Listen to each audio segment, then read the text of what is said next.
Assalamualaikum warahmatullahi wabarakatuh. Alhamdulillahirabbil alamin wal aqibatu lil muttaqin wala udwana illa 'alal zalimin.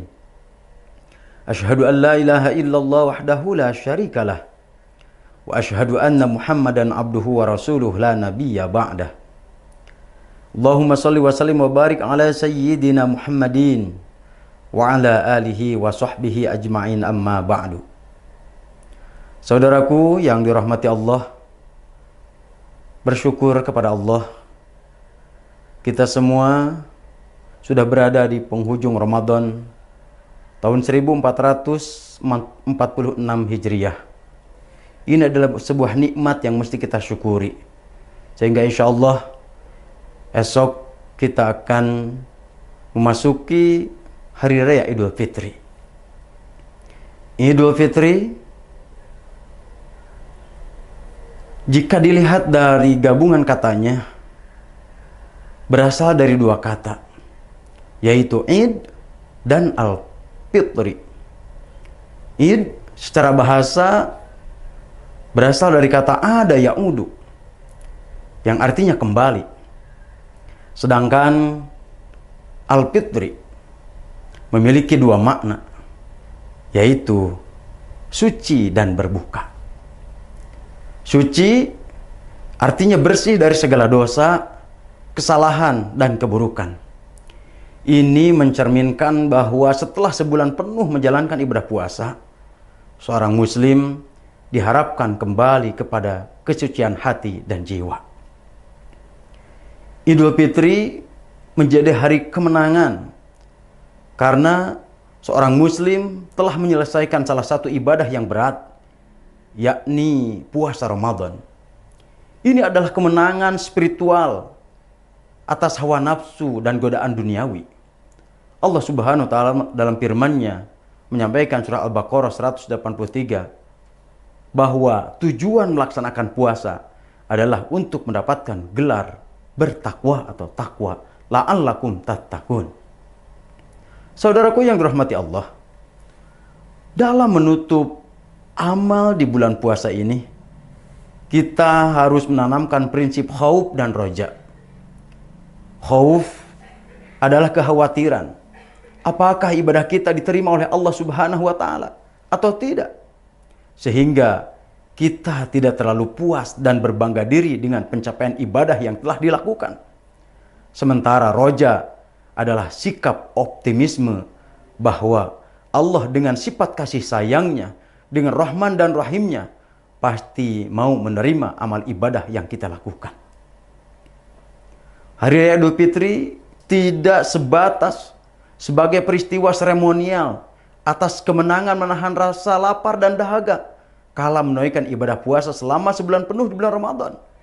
Namun lebih dari itu, karena pada Hari Raya Idul Fitri, Allah Subhanahu wa taala menjanjikan ampunan terhadap hambanya yang menunaikan ibadah puasa setelah sholat sunnah Idul Fitri.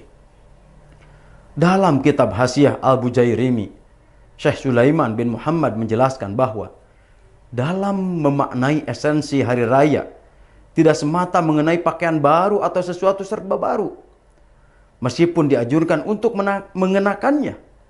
Namun bukan itulah esensi dan makna sebenarnya mengenai Idul Fitri. Syekh Sulaiman mengatakan, Allah Subhanahu wa taala menjadikan 3 hari raya di dunia untuk orang-orang yang beriman. Pertama, hari Jumat. Kedua, hari raya Idul Fitri. Dan yang ketiga, Idul Adha. Semua itu dianggap hari raya setelah sempurnanya ibadah dan ketaatannya. Idul Fitri bukanlah bagi orang yang menggunakan pakaian baru, namun bagi orang yang ketaatannya bertambah. Idul Fitri bukanlah bagi orang yang berpenampilan dengan pakaian dan kendaraan serba baru, namun Idul Fitri hanyalah bagi orang yang dosa-dosanya diampuni oleh Allah Subhanahu wa taala. Laisal Id liman labisal jadid, walakinnal Id liman ta'atuhu tajid.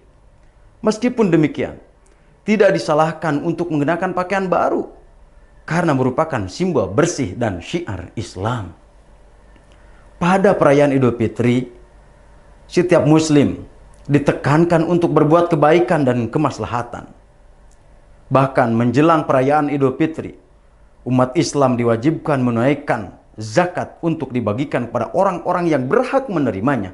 Segala kebaikan yang tercurah dari jiwa-jiwa kaum muslim selama Ramadan sejatinya sangat terasa pada hari raya Idul Fitri bagi semua lapisan masyarakat. Sehingga bisa dikatakan perayaan Idul Fitri dapat melingkupi kebahagiaan bagi seluruh umat Islam dari berbagai kalangan. Saudaraku yang dirahmati Allah Subhanahu wa taala, hakikat daripada perayaan Idul Fitri sendiri sejatinya adalah perayaan kemenangan iman dan ilmu atas nafsu di medan jihad Ramadan. Umat Islam yang berhasil menjinakkan nafsu selama Ramadan kembali fitrah dan layak untuk merayakannya dengan cara yang baik dan benar.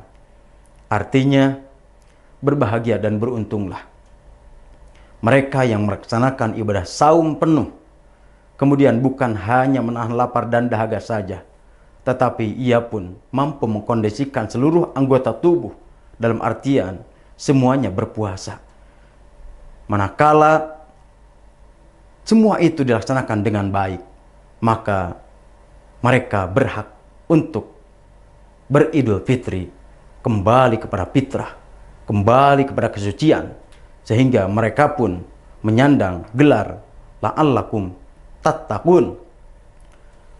Gelar yang ia peroleh atas pencapaian puasa sebulan penuh, nilai yang sangat memuaskan, yakni menjadi orang-orang yang bertakwa.